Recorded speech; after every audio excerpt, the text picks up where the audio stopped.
Hey guys, my name's Brandon. I'm here with Madison and Megan, and we are here at Stone Valley Recovery, and we're doing this week's weekly reflections. The reading comes from Daily Reflections, August the 23rd. Bringing the message home. Can we bring the same spirit of love and tolerance into our sometimes deranged families that we bring to an AA group? 12 Steps and 12 Traditions, page 111 and 112. My family members suffer from the effects of my disease. Loving and accepting them as they are, just as I love and accept AA members, fosters a return of love, tolerance, and harmony to my life. Using common courtesy and respecting others' personal boundaries are necessary practices for all areas of my life. Oh my gosh, okay, hold on. Even if it goes further, I like this reading, even if it goes further than the family, you hurting your family and the effects caused by your disease, they might have their own thing going on. And personal boundaries, oh my gosh, personal boundaries are so important, especially with family.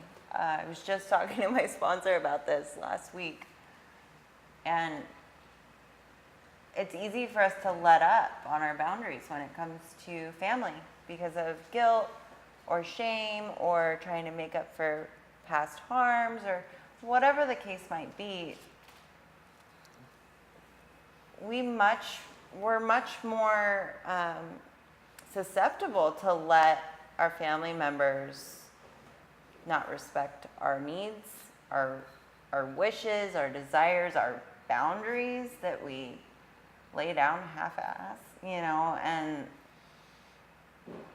that doesn't help with our recovery and our self-esteem or help us be available to them as we are to groups of AA. Yeah. Because it's a spiritual disease, no? Yeah. It's a spiritual malady.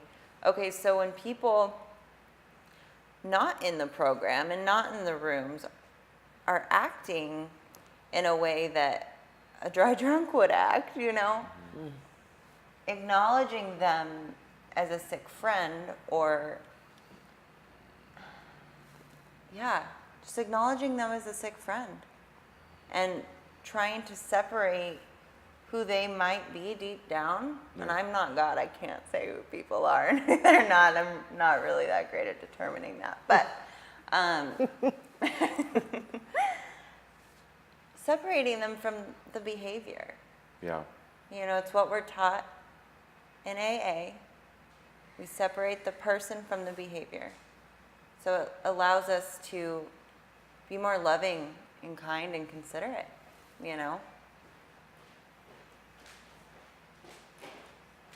it allows us to carry the message. Yeah. That has saved all of our lives.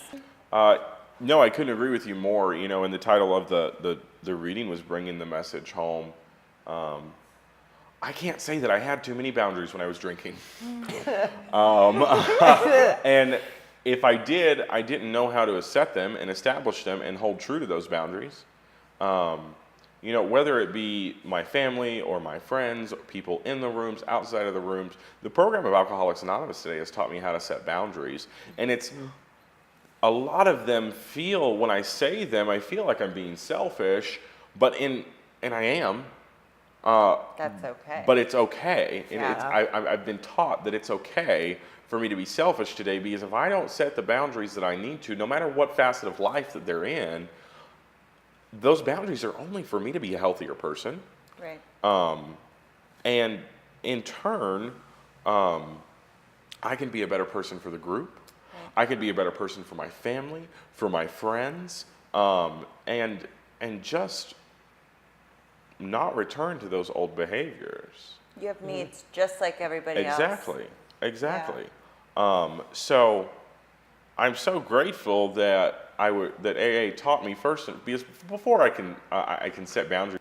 Before I set boundaries with people, I have to see that there's worth in doing so.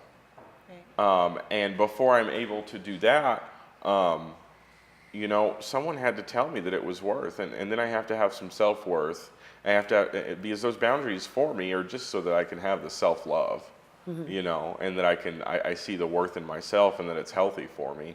And in turn, when I'm loving myself, I'm able to love people better. So it's just kind of this circle, you know, of things that are happening, and it's really so that everyone can benefit. Yeah, absolutely. I like that you kind of put out there that it's self first. I think about it and have been told to think of it in a way like when you're on an airplane and they have the oxygen masks, right? And they tell you when an emergency hits, you put your own mask on first, because without that, you're going down, and you're not going to be able to help a single person around you. I don't want to compare it exactly to recovery, but to life. You know, if you are not taking care, or I will say if I am not taking care of myself, I won't make it, I won't be around long enough to help, to give back, to do anything with my family, with the programs, with sponsor, with meetings, with any of it. I won't be able to participate because I'm going to be passed out. I'm going to be passed out, not from the lack of oxygen, but from the exhaustion and from all of the weight that I am carrying around, constantly doing. And it's such a good analogy. It's so simple to think of, but it's probably the last thing I would ever do, because I want to be a hero. I want to be the rescuer. I want to make sure that you're all okay and that you feel all right with me, and that you don't, you know, I put so much thought into your thoughts of me that it is a full-time job. And God, I struggle with letting that go, you know, the codependency in me, and also the lack of compassion I have for myself. I don't always show myself the same tolerance and compassion that I do for my fellow addicts and alcoholics. And you do have to put self first in this program. You do have to put self first, or you will not continue to be around. If being selfish means I need to take time to make myself a healthier, more spiritually fit person, then, like you said, not only am I benefiting from that because I'm going to be around longer, but everyone around me benefits from that. Yeah. Everyone around me benefits from that. It just feels uncomfortable at first to actually give a shit about myself some days. It feels uncomfortable because I'm still of the alcoholic mind where, you know, this delusional thought can convince me that, you know, maybe I'm not worthy, and maybe I am not deserving, and I'm just going to ruin it anyway. And, you know, there's a lot of sickness that still exists up here. And then there's these little brief glimpses where I'm like, man, I really like me today. I really like who I'm becoming. I like the sober member of Alcoholics Anonymous that I am. I like what I'm seeing, and I do kind of have those little moments, and I have to let those outweigh all of the negative talk and all the other crap that exists, you know, because that's not real. That's my alcoholic diseased mind. That is not reality. Emotions aren't facts. No. I think it's important to remember. Thank you guys. Thank you. Always thank you, Megan, Madison. Thank you guys for being with us. If you've heard something that that struck a chord with you, or if you just need some resources, if you need some help, go to detox-to-rehab.com. There's plenty of resources on there, and there's always the hotline you can call. There's an addiction specialist waiting to speak with you right now. And thank you again for joining us, and you can always join us next week for more fun stuff.